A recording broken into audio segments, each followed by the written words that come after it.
So in that, I've seen a lot of funny things. In that same house in 6th Street, I think I was around 17 and 7. The wheels in my head were clicking even quicker to either get out of this town or get into trouble. And I didn't hear this in my head at that time, but it was definitely pointing that direction. I remember waking up going skateboarding, and there was some dead black man, butt naked, right, not even, it'd be like a third of a block down the street. It's the first time I ever seen a dead guy. And I was like, whoa, that's a trip. That's weird. So I skated back home and let my dad know.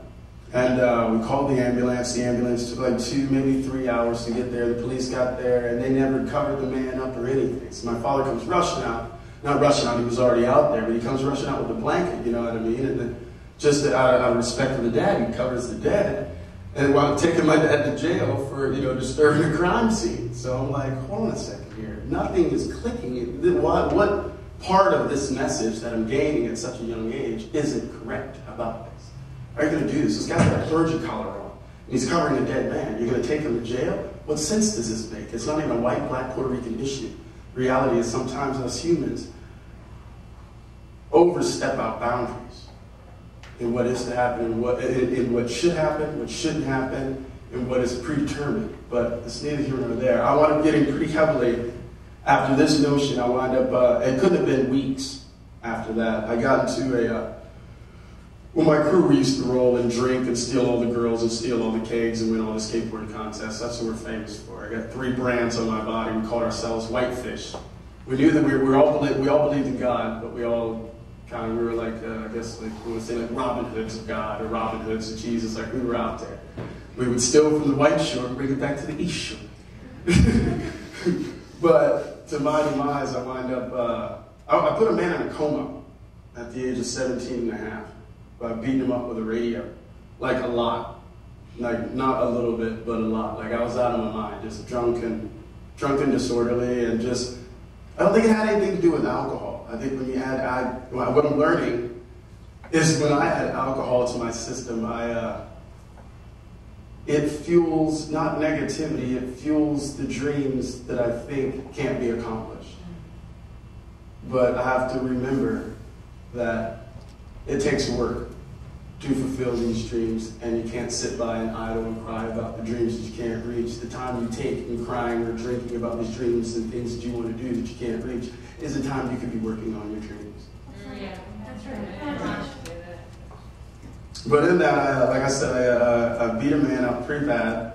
It was a pretty large radio. It was about that large. And we got into a tussle. He scraped my sister's car and stole my girlfriend's ring, whatever the case may be. It doesn't even matter, you know what I mean? Violence was involved, and it was going to happen regardless, whether it was this guy or another guy. Somebody had to come in, and James was trying to get out of this town.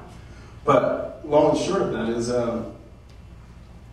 I remember just snapping, like just throwing this radio at this man. Well, I socked him up a little bit, throw him on the ground, picnic table. It's all slow motion in my head these days, and honestly, I would do it again because it taught me a whole lot. It straightened me up, honestly.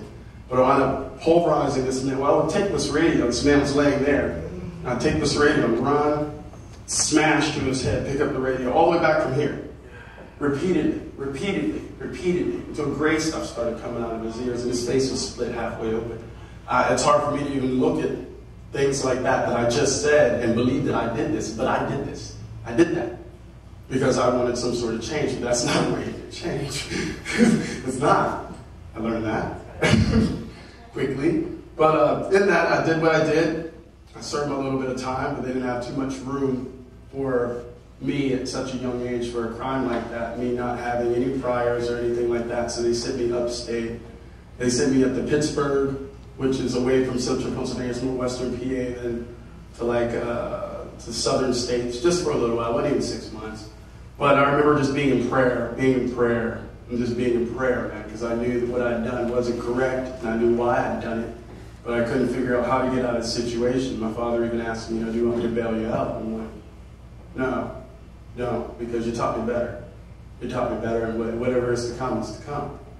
But luckily, I got into school, I got into college, so I've been applying for colleges and trying to do the right thing on the opposite side of my evils. And by the grace of God, I got into a good school, Baltimore International Culinary College, and the judge was favorable to me because I'd never been in any trouble, ever. You know what I mean? Upstanding model teenager, what have you. But he let me out on my own RR, not on my own RR, but I had, I had some, what do you call that? It was a bench probation, or I had probation for like 5 or 6 years, had to check in, do what I was supposed to do. But it didn't end then, because when I finally got into college, out of jail, back home, and finally into college, like my first day of college, there was a gentleman who was my roommate, and first night I met him, I was acquainted with, I knew what homosexuals were at that time, but I really didn't agree with what they did, because at that time they were just kind of pushy on young men like myself who would ride around in areas they thought they could ride around in. So my roommate in college was a homosexual, and it doesn't even matter, but he wound up dying the night I met him. So I had the responsibility. I remember unpacking my bags, meeting my parents, meeting them leaving. I'm going, wow, how am I going to deal with this? This day is long. How am I going to deal with this? How am I going to deal with this? So I'm like, I immediately set boundaries. Okay, bro, you sleep out there. This is I had bunk beds, so I was like, top bunk, middle bunk. Nah, you sleep out there. I'm gonna sleep in here. I'm cool. You know what I mean? Just let it be. I let him know how I felt. I was very clear with him. Give or take a few hours, I hear a thud. This guy ODs and dies. So I'm responsible, knowing I'm on probation. I'm responsible to let the law know when incidences like this happen.